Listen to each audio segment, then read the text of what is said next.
In physics, a state of matter is one of the distinct forms in which matter can exist. 4 states of matter are observable in everyday life: solid, liquid, gas, and plasma. Many intermediate states are known to exist, such as liquid crystal, and some states only exist under extreme conditions, such as Bose-Einstein condensates, neutron degenerate matter, and quark-gluon plasma, which only occur, respectively, in situations of extreme cold, extreme density, and extremely high energy. For a complete list of all exotic states of matter, see the list of states of matter. Historically, the distinction is made based on qualitative differences in properties. Matter in the solid state maintains a fixed volume and shape, with component particles close together and fixed into place. Matter in the liquid state maintains a fixed volume, but has a variable shape that adapts to fit its container. Its particles are still close together but move freely. Matter in the gaseous state has both variable volume and shape, adapting both to fit its container. Its particles are neither close together nor fixed in place. Matter in the plasma state has variable volume and shape, and contains neutral atoms as well as a significant number of ions and electrons, both of which can move around freely. The term phase is sometimes used as a synonym for state of matter. But a system can contain several immiscible phases of the same state of matter. In a solid, constituent particles are closely packed together. The forces between particles are so strong that the particles cannot move freely but can only vibrate. As a result, a solid has a stable, definite shape, and a definite volume. Solids can only change their shape by an outside force, as when broken or cut. In crystalline solids, the particles, and a face-centered cubic structure between 912 and 1394 degrees Celsius. Ice has 15 known crystal structures, or 15 solid phases, which exist at various temperatures and pressures. Glasses and other non-crystalline, amorphous solids without long-range order are not thermal equilibrium ground states. Therefore they are described below as non-classical states of matter. Solids can be transformed into liquids by melting, and liquids can be transformed into solids by freezing.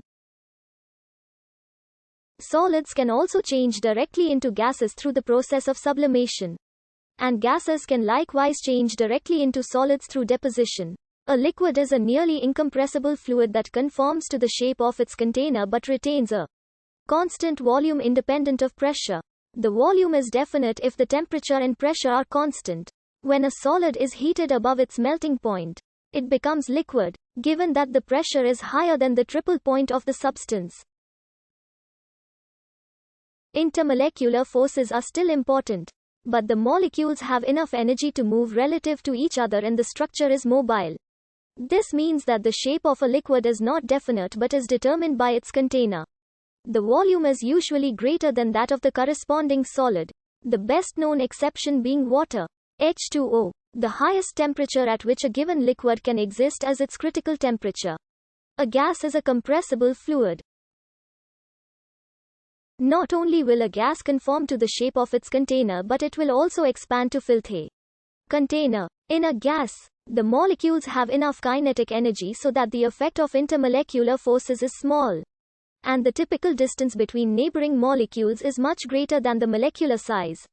A gas has no definite shape or volume, but occupies the entire container in which it is confined. A liquid may be converted to a gas by heating at constant pressure to the boiling point, or else by reducing the pressure at constant temperature.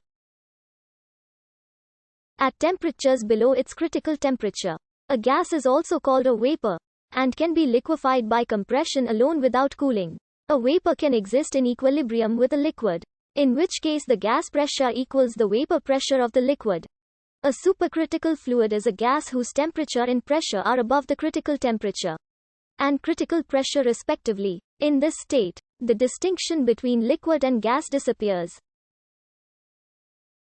A supercritical fluid has the physical properties of a gas, but its high density confers solvent properties in some cases, which leads to useful applications. For example, supercritical carbon dioxide is used to extract caffeine in the manufacture of decaffeinated coffee. Like a gas, Plasma does not have definite shape or volume. Unlike gases, plasmas are electrically conductive, produce magnetic fields and electric currents, and respond strongly to electromagnetic forces. Positively charged nuclei swim in a sea of freely moving dissociated electrons, similar to the way such charges exist in conductive metal, where this electron sea allows matter in the plasma state to conduct electricity. A gas is usually converted to a plasma in one of two